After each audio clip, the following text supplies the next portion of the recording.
रात के गहरे सन्नाटे में रोहन ने लिफ्ट के दरवाजे को अपने पीछे बंद होते हुए सुना।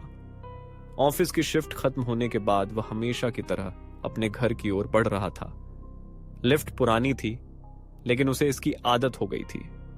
उसे याद था कि कितनी बार उसने इस लिफ्ट में सफर किया था, कभी भी किसी अजीब अनुभव का सामना नहीं किया था।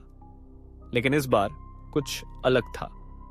जैसे ही लिफ्ट ने चलना शुरू किया, उसने महसूस किया कि लाइटें थोड़ी थोड़ी झपक रही हैं। और यह एक सामान्य समस्या थी, लेकिन उस रात वह उसे और भी अजीब लग रही थी। कुछ ही सेकंड बाद लिफ्ट एक झटके के साथ रुक गई। रोहन ने बटन दबाए, लेकिन कोई प्रतिक्रिया नहीं मिली। उसकी धड़कनें तेज होने लगी। उसने सोचा, शायद यह सिर्फ एक तकनीकी खराबी है, मैंने की राब है। लेकिन उसके मन में एक डर ने घर कर लिया था। वह अकेला था, रात का समय था और लिफ्ट में सिर्फ वह और उसकी चिंताएं थीं। तभी उसकी नजर आईने में पड़ी। उसने देखा कि एक साया उसके पीछे खड़ा था। यह एक अजीब दृश्य था।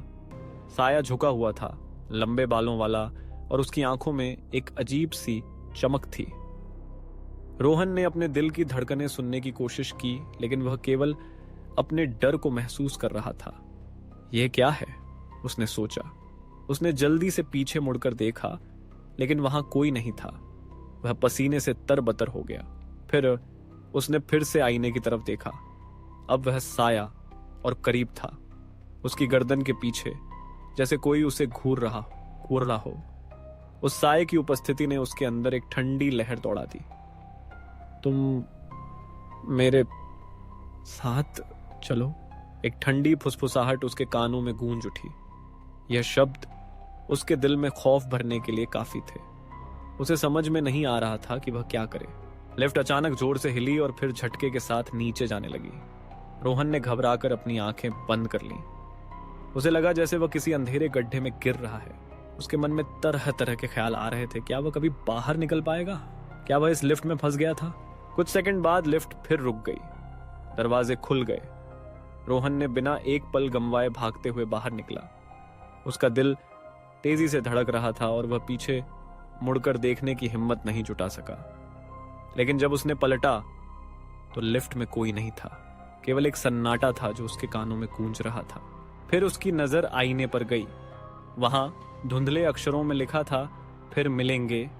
यह एक साधारण सा संदेश था, लेकिन उसके लिए यह एक खौफनाक चेतावनी बन गया। रोहन ने अपने दिल की धड़कनों को काबू में करने की कोशिश की, लेकिन वह असफल रहा। वह तेजी से सीढ़ियों की ओर बढ़ा, लेकिन उसके मन में एक सवाल गूंज रहा था। वह साया कौन था? क्या वह सच में उसे बुला रहा था? क्या वह उसके साथ कहीं जाने की कोशिश कर रहा था? उसके मन में डर और जिज्ञासा का एक अजीब मिश्रण था।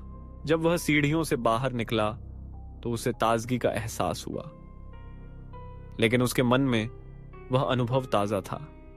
उसने अपने दोस्तों से इस घटना के बारे में बात करने का फैसला किया। शायद वे उसे समझा सकें। लेकिन जब उसने अपने दोस्तों को फोन किया तो उन्होंने उसे हंसते हुए कहा, तुम्हें बस थकान हो रही थी। लेकिन रोहन जानता था कि यह केवल थकान नहीं थी। अगले कुछ दिनों तक वह उस लिफ्ट के पास जाने से कतराता रहा। लेकिन एक दिन उसे अपनी जिद से लिफ्ट में जाने का साहस जुटाना पड़ा। वह सोचने लगा कि क्या वह वास्तव में उस साये का सामना कर सकता है। जब वह लिफ्ट में दाखिल हुआ तो उसका दिल फिर से तेजी से धड़कने लगा। लिफ्ट ने चलना शुरू किया और उसने आईने में देखा, लेकिन इस बार वह साया नहीं था। उसने राहत की सांस ली, लेकिन फिर भी उसके मन में एक अजीब सा डर था।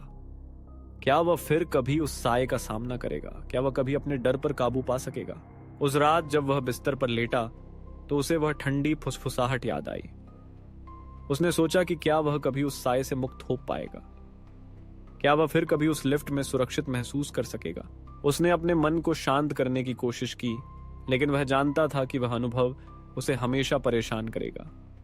लिफ्ट की धुंधली रोशनी, वह साया और वह खौफनाक संदेश, फिर मिलेंगे, यह सब उसके मन में एक स्थायी छाप छोड़ गया था। उसने तय किया कि वह अपने डर का सामना करेगा। वह उस लिफ्ट में फिर से जाएगा, चाहे कुछ भी हो। लेकिन क्या वह वास्तव में उस साये से सामना कर पाएगा? क्या वह उस खौफनाक अनुभव को पीछे छोड़ सकेगा?